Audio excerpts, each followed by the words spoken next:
साथ ही साथ अहमद शेख साहब भी हमारे साथ मौजूद हैं, रिसर्च इकोनॉमिस्ट हैं और एनालिस्ट भी हैं। आपको वेलकम करते हैं शो में। बहुत बहुत शुक्रिया आपका हमारे लिए वक्त निकालने के लिए, हमारे शो के लिए वक्त निकालने मेरे के लिए लिए। एजाज़ की बात है कि मैं इतने प्रोमिनेंट शो में thank you so much, thank you so much, that means a lot. जिस तरह से मैं बात करी थी अब्दुर्रहमान, आज हम इकोनॉमी के हवाले से बात कर रहे हैं and of course I am no expert, और जहां पर हम सब अंदाजा लगाने की कोशिश करें आखिर क्या होगा, किस तरह से चीज़ें आगे चलेगी, और हम सब पर इवन शो शुरू होने से पहले यही डिस्कशन हमारा चल रहा था कि किस तरह से आवाम के ऊपर इम्पैक्ट हो रहा है डिफरेंट चेंजेस का, जो कि हमें चीज़ों में नजर आ रही हैं। सबसे पहले मेरा ख्याल है बजट के हवाले से बात कर लेते हैं और उसके बाद हम डिफरेंट एस्पेक्ट्स को टच करने की कोशिश करेंगे, जिसमें ऑफ कोर्स ओवरऑल इकोनॉमी होगी, हमारे लोन पेमेंट्स के हवाले से होगा, आखिर हम कितने कर्जे में मौजूद हैं और क्या इम्पैक्ट हो रहा है इन लोन्स का हमारी इकोनॉमी के ऊपर, इसके ऊपर भी बात करेंगे। लेकिन डिस्कशन को शुरू करते हुए बजट के बारे में बात कर लेते हैं। अब्दुर्रहमान, क्या एक्सपेक्टेशंस है इस बजट से और क्या आवाम के लिए कोई रिलीफ आपको नजर आ रहा है?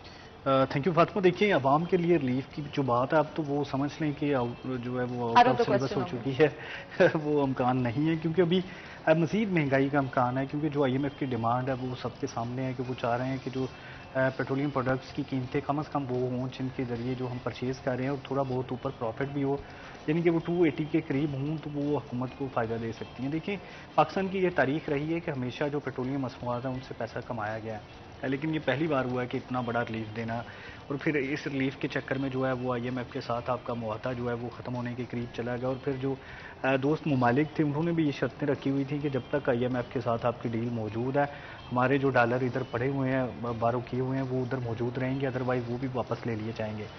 तो ये एक बड़ा मसला था जिसको निमटने के लिए समझ लें कि ये हुकूमत भी तब्दील हुई। पुरानी हुकूमत को पता चल गया तो उन्होंने रेट्स जो है वो मुंजमद कर दिए, अवाम को बाज़ाहिर एक बड़ा फ़ायदा दिया गया, महंगाई को कंट्रोल कर लिया गया। लेकिन जो नई हुकूमत है उसकी राह में जो है वो रुकावटें खड़ी की गई। लेकिन खैर, हर हुकूमत बदलते समय ऐसे ही करती है। जब 2018 में मुस्लिम लीग नून की हुकूमत ख़त्म हुई थी तो उन्होंने भी यही किया था कि जो टैक्सेशन है वो बहुत कम कर दी थी, जो रेट्स है वो मुंजमद कर दिए थे, और एक तरह से वो भी जब हुकूमत तब्दील करके गई है तो नई हुकूमत के लिए बहुत बड़ी रुकावटें थी। खैर, ये तो एक सियासी जो है वो पैंतरा, हर हुकूमत बदलती है। लेकिन अभी क्योंकि कहा जा रहा है कि ये जो नई हुकूमत बनी है ये 1 साल के लिए बनी है, क्योंकि जब शुरू में ये था कि ये सिर्फ बजट दे के फारग हो जाएंगे और ये सितंबर अक्टूबर में इंतखाबात की जानब जाएंगे, फिर तो ये बड़ा फ्रेंडली बजट होता या पब्लिक के हिसाब से कि इसमें जो है वो टैक्सेशन कम होती है, रिलीफ ज़्यादा होते। लेकिन अब ये प्लान है कि ये अगला बजट भी देंगे जो कि फ्रेंडली हो सकता है, तो फिर इस बजट में नई टैक्सेशन की जाएगी, पुराने जो टैक्सेस है वो रिवाइज भी किए जाएंगे।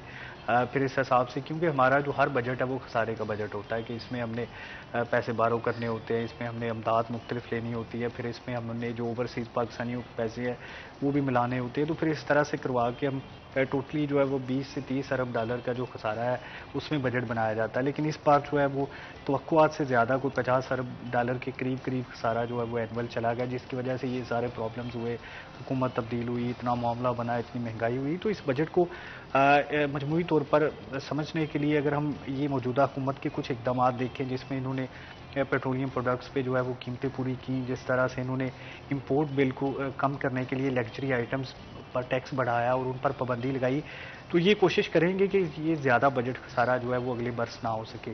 इसके लिए पब्लिक पर टैक्स लगेगा, इसके लिए दोस्त ममालिक से मदद की अपील की जाएगी, इसके लिए जो है वो IMF की जो तमाम शराइत है वो पूरी की जाएंगी।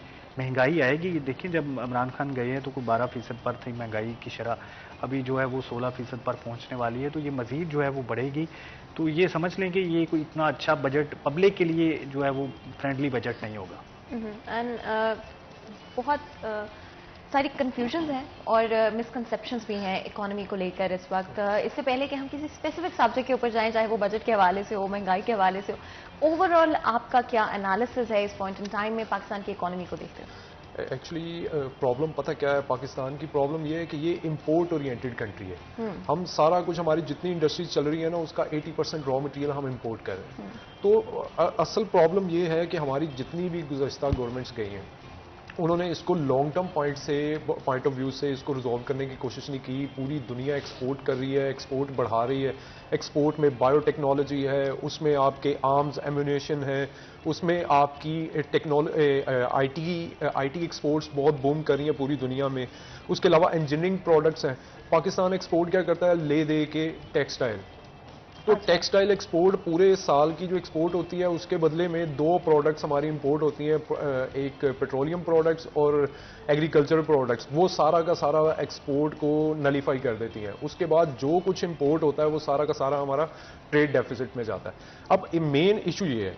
दूसरी बात ये अब्दुर्रहमान साहब ने अभी कही कि लग्जरी आइटम्स पे इन्होंने बैन किया, टैक्स किया, तो एक्चुअली इन्होंने पहले बैन जो किया था ना लग्जरी आइटम्स को, वो अमाउंट बनती थी पूरे साल की तकरीबन $1.2 बिलियन, तो जो कि ऊंट के मुंह में जीरे के बराबर है। और हमारा बजट डेफिसिट और वो मल्टी बिलियन, वो 20, 30, 50, 60 ये इन राउंड्स में रहता है, और आप उसमें से क्या रिलीफ दे रहे हैं या बैन लगा रहे हैं जी $1.2 बिलियन।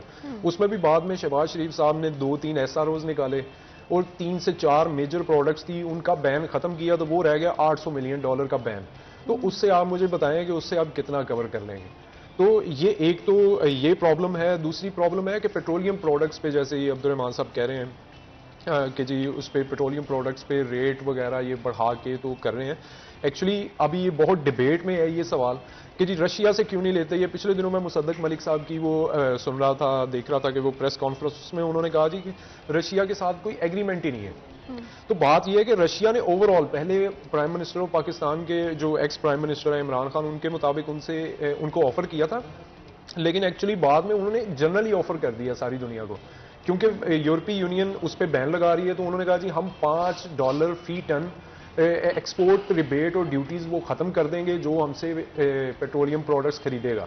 तो वो तकरीबन $73 फी बैरल पे पेट्रोल पड़ना था, जो कि उस वक्त का इंटरनेशनल मार्केट में रेट $110-12 था। तकरीबन 35% डिस्काउंट बनता है। ये 30% कह रहे हैं सेफर साइड पे, क्योंकि वो ट्रांसपोर्टेशन कॉस्ट और वो सारी, तो 30% नेट फिर भी आपको बच जाना था।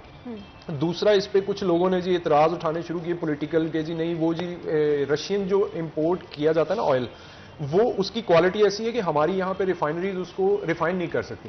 तो इस पे रिफाइनरीज एक्सपर्ट्स को पहले ही ऑन बोर्ड लिया गया था, जिन्होंने कहा था इसमें तो कोई इशू नहीं, पूरी दुनिया से हम जहां से मर्जी इंपोर्ट करें, हमारी रिफाइनरी है, हमारा इतना बड़ा प्रोजेक्ट है, तो हम उसमें माइनर सी मॉडिफिकेशन कर सकते हैं।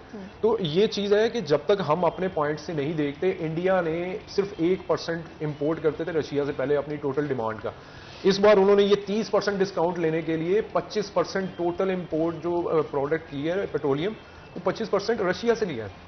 पूरी दुनिया उस पर तनकीद कर रही है, लेकिन वो कहते हैं जी हमारे मुल्क के मफाद में आप करें। ये आप इंडिया की बात, ये इंडिया की मैं बात कर रहा हूँ। हम अगर करना चाहें तो क्यों नहीं कर सकते। बात सिर्फ वही है कि हम असल में एक आज़ाद मुल्क के तौर पे अभी तक उभर नहीं सके, ये प्रॉब्लम है। अदरवाइज ये ट्रेड डेफिसिट, ये आपका बजट डेफिसिट, कम अज कम अब मैं अब्दुर्रहमान साहब से यही IMF की बात की थी इन्होंने, तो IMF से हमें कितना कर्जा मिलता है? $3 बिलियन से $5 बिलियन मैक्सिमम। अब अगर आप सिर्फ पेट्रोलियम प्रोडक्ट्स का 30% डिस्काउंट कर लेना, तो हमारा तकरीबन $14 बिलियन का बनता है। तो $4 बिलियन हमारी सेविंग हो जाएगी 30% कॉस्ट, जो कि IMF के पैकेज के इक्वल बनती है। तो हमें तो जरूरत ही नहीं पड़ेगी। बस बात यह है कि हमारे वो पॉलिटिकल पॉइंट स्कोरिंग प्लस हम एक आज़ाद मुल्क के तौर पे खड़े नहीं होते। हमने सोचा हुआ कि हमारे मफादात इंटरनेशनल कंट्रीज के साथ अटैच। एंड आई थिंक ये पॉलिसीज के ऊपर आ जाता है कि हमारी पॉलिसीज कहाँ पर अलाय करती हैं, और आखिर हम क्या चाहते हैं, अपनी आवाम की बेहतरी चाहते हैं या फिर डिफरेंट और चीज़ें। और एक्चुअली में दोनों चीज़ें मुमकिन हैं। अब्दुर्रहमान, आई बिलीव आप अग्री करेंगे मेरे साथ कि पॉलिसीज़ के हवाले से हमेशा हम लोग वीक रहे हैं, हम लोग हमारी इकोनॉमी को सपोर्ट नहीं कर पाए हैं एज ऑफ नाउ। अगर हम बात करते हैं जिस तरह से इन्होंने बात की इंपोर्ट और एक्सपोर्ट के डिफरेंसेस इन डेफिसिट के हवाले से, करंटली अब्दुर्रहमान अगर हम आगे कुछ अरसे में देखते हैं, इस गवर्नमेंट की क्या पॉलिसीज आपके ख्याल में होनी चाहिए जो कि हमें इकोनॉमिकली स्टेबलाइज कर पाएं टू अ सर्टेन एक्सटेंट? अच्छा फातिमा, इसमें मैं एक चीज़ ऐड करता चलूँ। अहमद साहब ने फरमाया कि इसमें ये एक बड़ा मसला है जो कि कहा जाता है कि रशिया के साथ क्योंकि हमारी माजी में ट्रेड नहीं रही, इवन कि जब ये इमरान खान ने दौरा किया तो वहाँ पर एम्बेसडर्स की जानिब से बताया गया कि यहाँ पर 13,000 पाकिस्तानी मौजूद है रशिया में। जबकि अगर हम ओवरऑल बात करें पाकिस्तानी की, तो ये तकरीबन कोई 1 करोड़ के लगभग जो पूरी दुनिया में, जिसमें एक बड़ा हिस्सा जो है वो गल्फ में बैठा हुआ है, यूरोप में बैठा हुआ है या अमेरिका में बैठा हुआ है ना, जो हमें कोई $30 अरब के करीब रेमिटेंसेस बेचता है। फिर इसी तरह से जो हमारी ओवरऑल एक्सपोर्ट्स है उसका जो 90% है वो यूरोप और अमेरिका को जाता है या मिडिल ईस्ट को जाता है। तो ये शहबाज शरीफ एंड कंपनीज़ की जानब से ये कहा जाता है कि अगर हम अमेरिका के साथ ताल्लुकात ख़राब करते हैं तो हमारी, क्योंकि कोई भी एक्सपोर्ट ऐसी नहीं है जो कि हम रशिया को बेच सकें ना, फिर ये बड़ा मसला पैदा हो जाएगा कि हम इंपोर्ट तो कर लेंगे लेकिन पूरी दुनिया अगर हमारा बाइकआउट कर देती है तो यहाँ पर तो बड़ा मसला पैदा हो जाएगा। इंडिया का बाइकआउट तो नहीं किया किसी। इंडिया एक बड़ी इकानमी है, इंडिया एक बहुत बड़ी इकानमी है। हम हमारे में हौसला नहीं है। ये एक उनके पास वो फूड के हवाले से देखिए, अमेरिका से, सॉरी आपकी बात कर रहा हूँ कि अब्दुर्रहमान साहब, अमेरिका से ताल्लुकात खराब नहीं कर रहे हम। अब वो तो किसी भी मुल्क से नहीं कर रहे, इंटरनेशनली हम सारी दुनिया, अब ये ग्लोबल विलेज है, किसी से भी खराब नहीं करने। लेकिन बात यह है कि जब अपने मफाद की बात है, हमें कन्विंस करना है, हमें वहां पे स्टैंड लेना है कि भाई हमारे मुल्क का मफाद है, अदरवाइज आप हमें डिस्काउंटेड प्राइस पे दे दें, हम आपके साथ खड़े होते हैं। उन्होंने अभी तक इंडिया पे कोई बैन नहीं लगाया, और इंडियन जो फाइनेंस मिनिस्टर है और ट्रेड मिनिस्टर है, उन दोनों ने इंटरनेशनल मीडिया पे स्टेटमेंट दी है। उन्होंने कहा जी, उनसे कहा गया कि आपके पैसे से रशिया ने यूक्रेन पे इतनी तबाही फैलाई है। उन्होंने कहा तो फिर जो इंपोर्ट यूरोपीय यूनियन अभी तक कर रहा है तो उससे तबाही नहीं फैल रही। उन्होंने कहा जी सबसे पहले आप अपना बैन लगा दें, फिर हमें बताएं। देखिए, सब हमारे से स्टार्ट ना करें। रशिया की बात करें ना तो रशिया की जो एक्सपोर्ट्स है वो उनके इम्पोर्ट से ऑलमोस्ट डबल है, वो खुराक में खुद कफील मुल्क है। इसी तरह इंडिया की अगर हम बात करें, इंडिया भी इस पोजीशन में है कि वो गंदम जो है वो बरामद कर सकें, इतनी उनके पास है, हालांकि अभी वो कर नहीं रहे। लेकिन ये खुद कफील होना हो, हमारे पास मसला ये है कि हमने गंदम भी बाहर से मंगवानी है, और अभी जो हमने बाहर से मंगवानी है जिसके लिए टेंडर्स दिए हुए हैं, तो जब कराची पहुंचेगी हमें 4600 रुपये फ़ी मान पड़ेगी, जबकि हमने 2200 रुपये मान अपने किसान से ली है। हमारा मसला देखने की ज़रूरत है कि 10 अरब डॉलर की हम जो है वो इम्पोर्ट्स ही मंगवाते हैं, फिर जो दोस्त ममालिक से हमने बारो किए होते हैं पैसे, वो सारे के सारे वो हैं जो अमेरिकन जो है वो कैंप में बैठे हुए हैं। मतलब अगर इस बात की मतलब हम मिसाल दे लें कि रशियन कैंप में जाने का हमें फ़ायदा क्या होगा, तो उसमें जो पॉइंट्स हैं वो बड़े कम होते हैं, क्योंकि जो हमारी ब्यूरोक्रेसी है, जो हमारी सारी की सारी समझ लें कि यहाँ पर बिजनेस कम्युनिटी है, वो सारी की सारी अमेरिकन ओरिएंटेड। मुझे अहमद साहब की हंसी से पता चल रहा है कि ही डजंट एग्री, और जब ब्रेक से वापस आएंगे, जब क्योंकि हम ब्रेक में जा रहे हैं, हम ब्रेक से वापस आएंगे तो विल गेट टू नो मोर कि इस हंसी के पीछे क्या बात थी। लेकिन ब्रेक लेते कहीं मत जाएगा, हमारे साथ रहिएगा।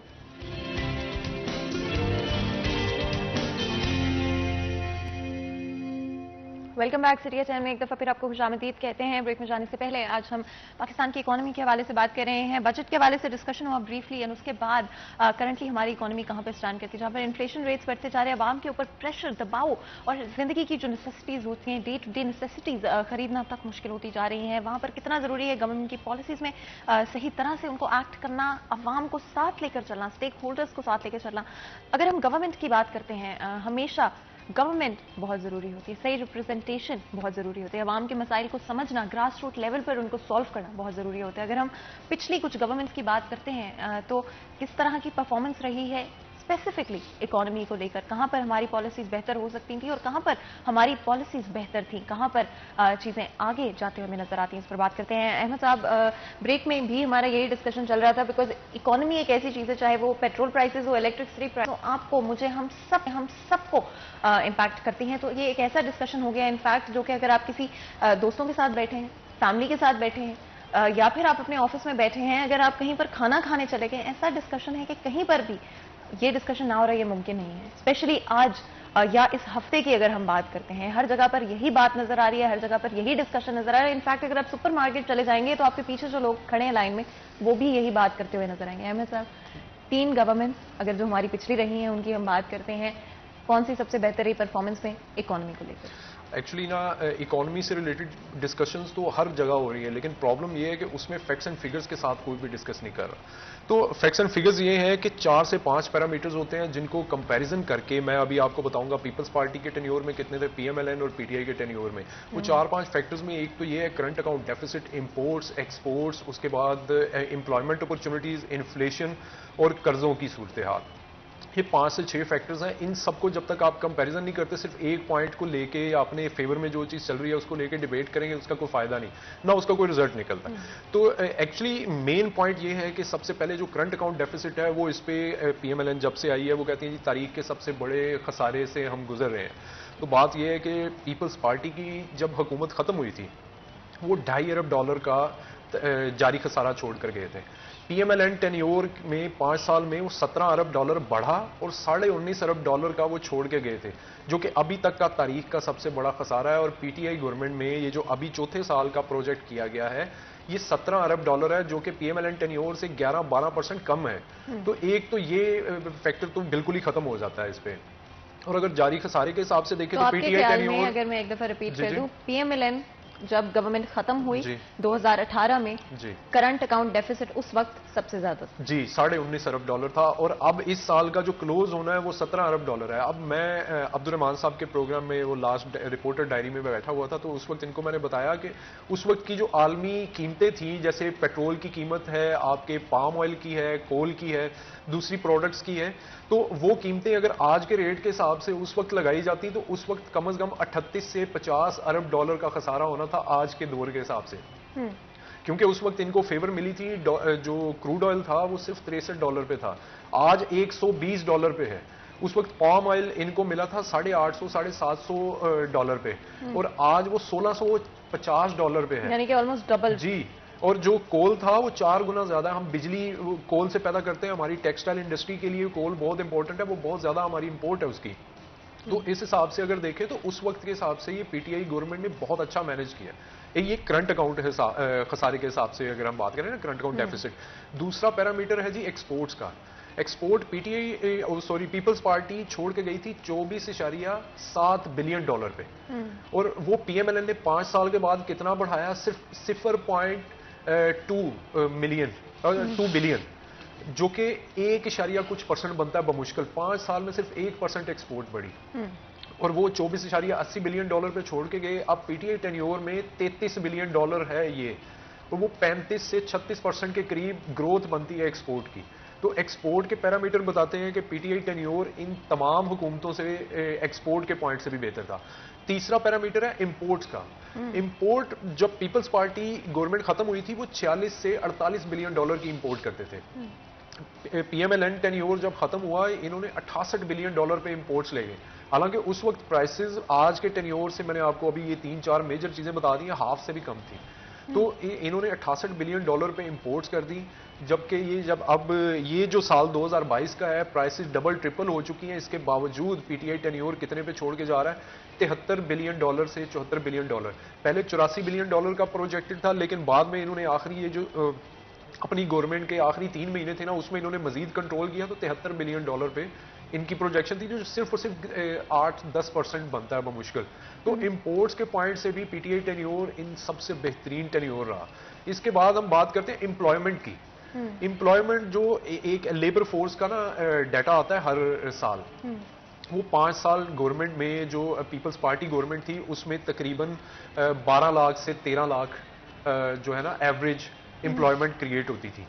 पीएमएलएन जी, और पीएमएलएन टेन्योर में तकरीबन उससे थोड़ी सी कम हुई थी, गालिबन 12-13 नहीं, 18.11 मिलियन जॉब्स थी एवरेज, 18.11 मिलियन। तो ये पीएमएलएन टेन्योर में थोड़ी उससे कम हुई, माइनर 1-2% कम हुई एवरेज। लेकिन पीटीआई टेन्योर में 18.40 million dollar average per year jobs create हुई हैं, जो कि हिस्ट्री का हाईएस्ट एम्प्लॉयमेंट रेट है। तो इस एतबार से भी ये है। एक फैक्टर और आता है जी, इसके अलावा हमारा कर्जों पे बहुत बात होती है जी आजकल के। पीटीआई टेन्योर में सबसे ज्यादा लिए या पीएमएलएन। और एक और चीज जो कि मैं चाहती हूँ आप ऐड करें, जो कि हम दूसरे ममालिक से वैसे ही हम ले लेते हैं पैसे, एड वगैरह ले लेते हैं, उसको भी जरूर ऐड कीजिए। जी, वो असल में उसको भी ना कर्जे में ज्यादातर शामिल की, वो एड नहीं देते। मोस्टली वो क्या करते हैं, वो कहते हैं इंटरेस्ट फ्री देंगे आप ना थोड़े अरसे के बाद दे दें, या फिर वो उधार में तेल दे देते हैं, जैसे ये। और वो क्या हमारे कौमी खजाने से दिया जाता है? वो ऑब्वियसली हमारे टैक्सेस से ही रीपे करना है। तो वो ऐसे है कि मैं वही बता रहा हूँ कि वो भी कर्जों में शामिल होता है। वो रीपे तो करना होता है, बस ये है कि उन्होंने क्रेडिट पे हमें ऑयल दे दिया, जैसे सऊदिया ने दे दिया। उनकी एड ये है हमें कि जी वो बाद में वो कहते हैं 3 साल बाद दे देना या 2 साल बाद दे देना, लेकिन देना है, लेकिन कर्जा ही है वो। तो जो पीपल्स पार्टी का टेन्योर खत्म हुआ था, तकरीबन 48 बिलियन डॉलर कर्जा था, बैरूनी कर्जा। मैं सिर्फ बैरूनी कर्जे की बात करूंगा, अंदरूनी कर्जे का इतना इशू नहीं होता, वो घर की बात है। 48 बिलियन डॉलर से बढ़ा, और पीएमएलएन टेन्योर 95 बिलियन डॉलर पे छोड़ के गया, जो कि 96% इजाफा बनता है, डबल कर गया अप्रोक्सीमेटली। और 95 बिलियन डॉलर पे जब ये छोड़ के गए हैं, पीटीआई ये 4 साल में 27 बिलियन डॉलर लिया उन्होंने। $122 बिलियन बनता है आज का कर्जा, जिसमें से अब ये जो डिफॉल्ट की बातें हो रही हैं, ये कहते हैं इकोनॉमिक क्राइसिस में पता नहीं क्या बनेगा। वजह ये है कि जो पिछले कोविड के बाद ना हमें रीपेमेंट नहीं करनी पड़ी थी लोन की, वो अब करनी पड़ी है। जो पिछला $95 बिलियन ये छोड़ के गए थे, उसमें से $32.5 बिलियन की किस्त अदा करनी है 2 साल में। हमने $17.50 बिलियन इस साल में 2022 में, और बाकी $15.5 बिलियन तकरीबन वो करना है हमने 2023 में। तो ये इस वजह से कहते हैं जी कि कर्जा हमारे पे बड़ा ये छोड़ के गए हैं, हमें ये रीपेमेंट करनी है। वो एक्चुअली अभी तक पिछली पेमेंट्स जो हमने ली हुई है उस पे इंस्टॉलमेंट रीपे करनी है। जो इनके टेन्योर की है वो बात शुरू होगी तकरीबन 2025 के बाद जाके, जो इनके टेन्योर का लिया गया कर्जा रीपेमेंट वाली साइड पे आएगा। अभी इन्हीं के टेन्योर वाली चल रही है। अच्छा, तो यानी कि अभी हम पहले ही कर्जे जो है वो पे करने रीपे करेंगे हम, और ये सारा कर्जा इस वक्त मौजूद है? जी, इस वक्त मौजूद है। इस वक्त मैंने आपको बताया $122 बिलियन पाकिस्तान का बैरूनी कर्जा है। अगर हम, क्योंकि आई थिंक लोगों के लिए समझना मुश्किल होगा, स्पेशली उन लोगों के लिए जो इकोनॉमी से या इकोनॉमिक्स से वो रिलेटेड नहीं है। जी जी। यहाँ पर अगर हम कंपैरिजन करते हैं किसी डेवलप्ड कंट्री के साथ या डेवलपिंग कंट्रीज, हमारे नेबरिंग कंट्रीज में किसी और के साथ, कितने हद तक कर्जा रीजनेबली वापस किया जा सकता है या होना चाहिए आपके मुल्क में? मेरे ख्याल में तो ये जो कर्जा PMLN टेन्योर में बढ़ा था ना, उसमें सबसे बड़ी रीजन पता क्या थी? जब तक वो नहीं हमें पता चलेगा हम उस पर बात नहीं कर सकेंगे। उन्होंने मेन कर्जा लिया था कि डॉलर को एक जगह पे स्टेबल रखा जाए। डॉलर स्टेबल होता है फ्री ट्रेड से, कि जितनी आपकी एक्सपोर्ट इंपोर्ट बढ़ रही है ना, उससे खुद ही ऑटोमेटिकली उसकी प्राइस निकलनी होती है। इन्होंने कर्जा ले लेके रिजर्व्स में रखा ताकि डॉलर ना 108-10 रुपए से ऊपर ना बढ़े। जब ये उस रोकने के लिए जब कर्जा लेते रहे आधे से ज्यादा कर्जा ये वो वाला है, तो वो अब पूरी कौम को अगले 10-20 साल भी शायद भुगतना पड़ जाए। तो बात यह है कि कर्जा लेना इतना इशू नहीं है, कर्जे को इस्तेमाल कैसे किया। अगर आप कर्जा लेके उसको एक्सपोर्ट्स बढ़ाने के लिए, नई इंडस्ट्री लगाने के लिए, नए प्रोजेक्ट्स लगाने के लिए करते हैं, जिससे पाकिस्तान मजीद ज़र मुबादला के ज़खायर कमाता है, तो फिर तो कर्जा आप बेशक $400 बिलियन ले लें, आपने उससे कमा ही लेना है, उससे आपने अपनी इकोनॉमी स्टेबल करके रीपे कर ही देना है। बात यह है कि ये सारा कर्जा नॉन डेवलपमेंट कर्जे हैं। तो पाकिस्तान ने जिस तरह से कर्जे लिए ये किसी तरह भी वायबल नहीं है। हमारी इकोनॉमी श्रिंक हो रही है, इसी वजह से एक्सपोर्ट पे फोकस नहीं है। और अभी ये जो बजट की भी बात हो रही थी, बजट का 25% बजट जो है हमारा डिफेंस बजट है। इस पॉइंट पर हम वापस आते हैं, लेकिन उससे पहले हमारे साथ एक कॉलर मौजूद है, बात करते हैं। अस्सलाम वालेकुम जी। वालेकुम सलाम जी, कैसे हैं आप? कहाँ से बात कर रहे हैं और कौन बात कर रहे हैं? शुक्र है, जी जी, आप टीवी की आवाज बंद कर दें, मुझे आपकी आवाज तो आ रही है, अपनी भी दोबारा आ रही है। अच्छा जी, मुझे लगता है कि हमारे कॉलर हमें नहीं सुन पा रहे थे बिकॉज उन्होंने टीवी की आवाज पीछे ऑन की हुई थी। तो इससे मुझे भी आपकी आवाज नहीं आती, आपको भी मेरी आवाज नहीं आती है, या दो दफा सुन रही होती है। तो जब भी कॉल करते हैं टीवी की वॉल्यूम बंद कर लिया करें और हमारे डिस्कशन का लाजमी तौर पर हिस्सा बने और हमें बताएं कि क्या सवालात हैं आपके, इस पर लाजमी तौर पर हमें आगाह करें। इससे पहले कि हम डिस्कशन की तरफ वापस मैं चाहती हूँ, अब्दुर्रहमान आप भी अपना थोड़ा सा इसमें ओपिनियन ज़रूर दीजिएगा। हमने बात की कर्जों के हवाले से और थोड़ी सी रोशनी डाली फैक्ट्स एंड फिगर्स के ऊपर, एंड आई थिंक ये हम सबके लिए बड़ी क्लैरिटी की मोमेंट है बिकॉज हम सुनते तो हैं कर्जा आ गया, हम डिफॉल्ट कर सकते हैं, लेकिन अंदर की बातें हमें नहीं पता होती, हमें ये नहीं पता होता क्या फैक्ट्स एंड फिगर्स मौजूद हैं। अब्दुर्रहमान आप क्या कहेंगे इस पर? बिल्कुल, ये मैं शेख साहब की बात से सहमत हूँ कि यहाँ पर देखना होता है कि हमने जो कर्जा लिया है इससे प्रोडक्टिव काम किया या नॉन प्रोडक्टिव काम किया। देखिए, कर्जा लेके अगर तो हम डेवलपमेंट करते हैं, फैक्ट्रीज लगाते हैं, इससे रोजगार बढ़ेगा। अगर कर्जा लेके हम बांट देते हैं, चाहे वो कोई भी स्पोर्ट प्रोग्राम हो, कोई एहसास का हो या कोई भी उसका नाम रख लें, अगर वैसे ही बांटना है तो ये आप घर का हिसाब लगा लेना कि मतलब अगर कोई कर्ज लेके हम कोई फैक्ट्री लगा के या काम करते हैं तो उससे जो पैसे हैं वो भी आएंगे, कर्ज भी उतरेगा। अगर वो लेके याशी कर लेते हैं, हम बांट लेते हैं, तो वो तो फिर आपने देना ही देना है।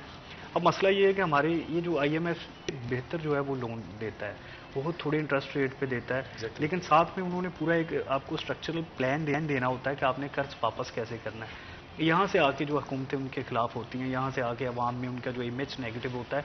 जब यहाँ पर यूरोप पे जंग मुसल्लत हुई थी, सेकंड वर्ल्ड वार कहा जाता है, तो उसमें पूरा यूरोप तबाह हो गया था। तो अमेरिका ने वर्ल्ड बैंक और IMF बेसिकली उनकी मदद के लिए बनाए थे, जिनका दायरा कार बाद में वसी किया गया और पूरी दुनिया के लिए कर दिया गया। तो यूरोप दोबारा से जो है वो रीबिल्ड हुआ उन कर्जों की मदद से जो वर्ल्ड बैंक ने और IMF ने दिए थे, और उनकी मदद से हुआ भी जा सकता है।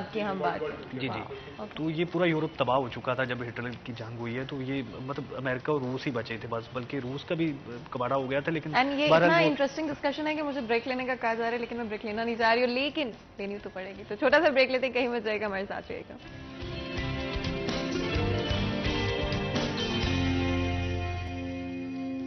Welcome back. सीरिया चैनल में एक दफा फिर आपको खुशामदीद कहते हैं। ब्रेक में जाने से पहले पाकिस्तान की इकोनॉमी के हवाले से बात करते हैं। हमने बात की लोन पेमेंट्स के ऊपर, जो कि आई थिंक सबसे इंपॉर्टेंट डिस्कशन रहा आज का। हमें ये तो पता होता है कि हम कर्जे में हैं, हमेशा सुनते रहते हैं हमारे ऊपर बहुत कर्जा है, लेकिन आखिर ये कर्जा आया कैसे और इसको रीपेमेंट हम लोग किस तरह से कर पाएंगे, इस हवाले से हमारा डिस्कशन रहा। बजट के हवाले से भी बात हुई। ओवरऑल हमारी इकोनॉमी की करंट क्या सिचुएशन है, आप पर, मुझ पर, हम सब पर इसका क्या असर होता है, इसके बारे में भी हमने बात की। आगे बढ़ते हुए किस तरह से चीज़ों को बेहतरी की तरफ लाया जा सकता है। सबसे बड़ा प्रॉब्लम जो कि हमेशा से हमारी इकोनॉमी का, इकोनॉमिस्ट का या फिर हमारे मुल्क का रहा है, वो यही रहा है कि हमारी पॉलिसीज कभी भी सपोर्टिव नहीं होती। जहाँ पर एक तरफ हम एक चीज़ को तो देख लेते हैं, बहुत सारी चीज़ों को निगलेक्ट कर पॉलिसीज तो बना दी जाती हैं, इशू कर दी जाती है, इंप्लीमेंट भी कर दी जाती है, लेकिन उसकी वजह से डिफरेंट तरह के लॉन्ग टर्म इशूज हमारे सामने आ जाते हैं। अपनी डिस्कशन को आगे बढ़ाते हुए अब्दुर्रहमान, ब्रेक में जाने से पहले आपसे हम बात कर रहे थे ओवरऑल IMF के हवाले, कर्जों के हवाले से, अगर हम उस बात को कंप्लीट कर पाए, जिसके बाद हम सजेशंस की तरफ आ जाएंगे। फातिमा, इसमें यही है कि अब हमारा सबसे बड़ा मसला ये है कि जो IPPs के साथ हमने मुआहदे किए हुए हैं कि हमने जो 35,000 मेगावाट के करीब बिजली का इस्तेमाल करना है, जबकि जो हमारी ज़रूरत है वो 25 से 28,000 मेगावाट एनुअल है। 7,000 मेगावाट के हमने पैसे देने ही देने, चाहे हम यूटिलाइज़ करें या ना करें। उसका अब जो हमारे हुक्मरान हैं उन्होंने कमीशन खाया है या जो भी किया है, ये एक बहुत बड़ा जो बॉम्ब है इकानमी का, वो हमने पे करना होता है। तो उसका सल्यूशन निकाला जा सकता है कि जिसमें जो सर्दियों में आप जो गैस की बजाय जो है इलेक्ट्रिक हीटर को प्रमोट करें, आप इलेक्ट्रिक कार्स को प्रमोट करें। इसके अलावा मुख्तलिफ तरीके इस्तेमाल किए जा सकते हैं। जो नए मीटर्स की दरख्वास्तें हैं उनको अप्लाई करें, जो वापडा है उनको मज़ीद जो है उनकी कैपेसिटी बिल्डिंग करें, मज़ीद उन्हें पैसे दें ताकि वो अपनी जो ज़्यादा पाकिस्तान के ऐसे खिते जहाँ पर बिजली नहीं पहुँचा सके, ताकि उस बिजली को तो कम अज़ कम हम इस्तेमाल कर सके जिसके हम पैसे दे रहे होते हैं। और जो नेक्स्ट भी कॉन्ट्रैक्ट करने हैं उसमें देखा जाए कि क्या वो मुल्क के फ़ायदे में है या कुछ लोगों के ज़ाती फ़ायदों में होते हैं। देखिए नैब के अब इन्होंने पर काट दिए हैं, उसका नुकसान ये होगा कि अब ये जो भी करेंगे इन्हें पूछने वाला कोई नहीं होगा। माजी में जो इनके मुआहदे किए, जो पाकिस्तान के लिए सबसे बड़ा जो है वो बम शेल साबित होते हैं, तो इन मुआहदों से रुकना चाहिए। मुआहदे जो भी हों वो पार्लियामेंट के सामने आने चाहिए, पब्लिक होने चाहिए, सिवाय उनके कि जो डिफेंस से रिलेटेड हैं उससे हट के जितने भी इकानमी के मुआहदे हैं वो पब्लिक होने चाहिए। उनकी पर कोई भी किसी भी किस्म की पाबंदी नहीं होनी चाहिए, शफाफ किस्म का उनका ऑडिट होना चाहिए। और ये पिछले 3-3.5 साल में देख लें, कोई भी कॉन्टैक्ट हुआ है तो वो सबके सामने, और उसमें कोई भी सुकम नहीं है। अभी तक जो मौजूदा हुकूमत है वो पुराने माजी के मुआहदे पकड़ने में नाकाम रही है, लेकिन माजी में ये हुआ है कि जो भी हुक्मरानों ने किया है उसका खमियाजा भुगतना पड़ा, चाहे वो महंगी LNG हो, चाहे महंगी पेट्रोलियम प्रोडक्ट्स का हो। जैसे इन्होंने शेख साहब ने बताया कि इतना बड़ा कर्जा हमने सिर्फ इसलिए लिया ताकि वो डॉलर को स्टेबल करें। अगर ये कर्जा हम प्रोडक्टिव कामों में यूज़ करते, जैसे 3.5 सालों में इन्होंने ये जो कर्जे लिए हैं, इससे जो फैक्ट्रीज लगाई हैं, तो ये समझ लें कि पाकिस्तान के कोई भी 3 साल ऐसे नहीं है जहाँ पर इतनी फैक्ट्रीज लगी हों जितनी ये पिछले 3 सालों में लगी हैं। तो ये तकरीबन जो अलामा इकबाल इंडस्ट्रियल स्टेट है, या मतलब हर बंदे ने जिसकी एक फैक्ट्री थी उसने 2 कर ली हैं। बहुत ये बड़े महदूद अरसे में जितने भी एक्सपोर्टर्स हैं, जितने भी फैक्ट्री ओनर्स हैं, उन तमाम की ख्वाहिश थी कि ये सेटअप जो इमरान खान का है ये 10 साल चले ताकि उनकी जो बेहतरी आए।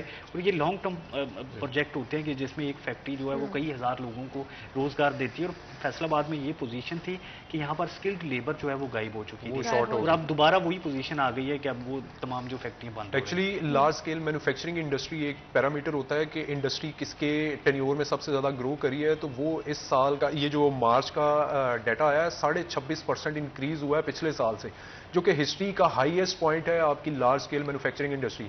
लार्ज स्केल में टेक्सटाइल आती है, आपकी रिफाइनरीज आती हैं, पेट्रोलियम प्रोडक्ट्स की इंडस्ट्रीज आती हैं, उसमें ऑटो इंडस्ट्री आती है, स्टील, सीमेंट।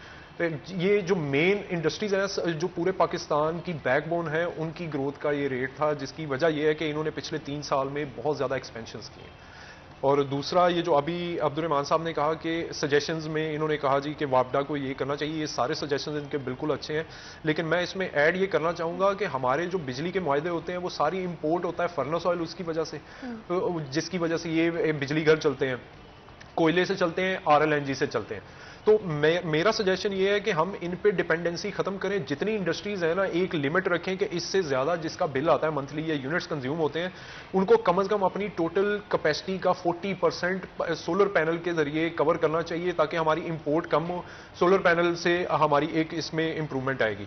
सेकेंड सजेशन ये है, सबसे जो पहले काम करने वाले वो तमाम जो पॉलिटिकल पार्टीज हैं उनके इकोनॉमिस्ट, टेक्नोक्रेट्स और एस्टेब्लिशमेंट वो एक पेज पे बैठे और एक चार्टर ऑफ इकोनॉमी बनाएं जिसपे तमाम के तमाम पार्टी चेयरमैन और इकोनॉमिस्ट अपने साइन करें और मुश्तरका प्रेस कॉन्फ्रेंस करके बताएं कि अगले 20 साल के लिए हम ये पॉलिसीज रखेंगे, इस पे हम पॉलिटिक्स नहीं करेंगे।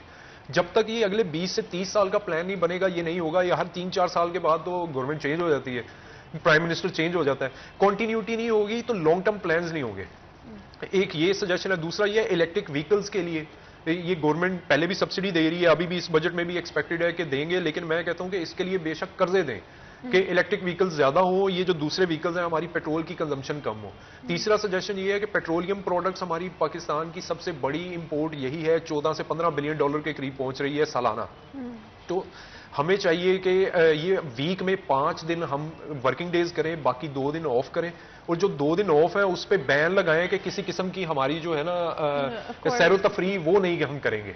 उसके लिए कोई अलाउ नहीं होगा, रोड पे फिरना, किसी दूसरे शहर में आउटिंग अलाउ नहीं होगी अनलेस कोई सॉलिड रीजन हो। तीसरा ये है कि ये तमाम जो इंडस्ट्रीज के ओनर्स हैं इनको जब भी कोई प्राइम मिनिस्टर या कोई हमारा फाइनेंस मिनिस्टर फॉरेन टूर पे जाता है, इन सबको साथ लेके जाएं और उनसे जिस कंट्री के हेड से मिलना है उसको कहा जाए कि अपनी बिजनेस कम्युनिटी को या इंपोर्टर्स जो हैं उनको लाजमी साथ बिठाएं ताकि हम यहाँ पे बायलैटरल ट्रेड करें जिसमें हमारी एक्सपोर्ट के दरवाजे खुलें।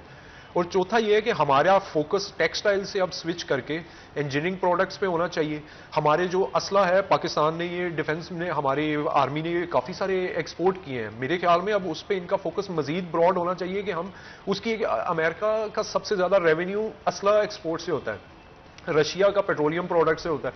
तो मैं कहता हूं कि ये एक मिक्सचर सा जब तक नहीं बनेगा, China electronic items, engineering items ज्यादा एक्सपोर्ट करता है, तो इंडिया का भी यही हिसाब है। तो पाकिस्तान जब तक इन चारों के मॉडल में से जो मॉडल एक शॉर्ट लिस्ट करके जितना पॉसिबल है उस परसेंटेज के हिसाब से लॉन्ग टर्म प्लान नहीं करेगा, पाकिस्तान हमेशा ये कर्जों में और IMF के अंडर ही रहेगा।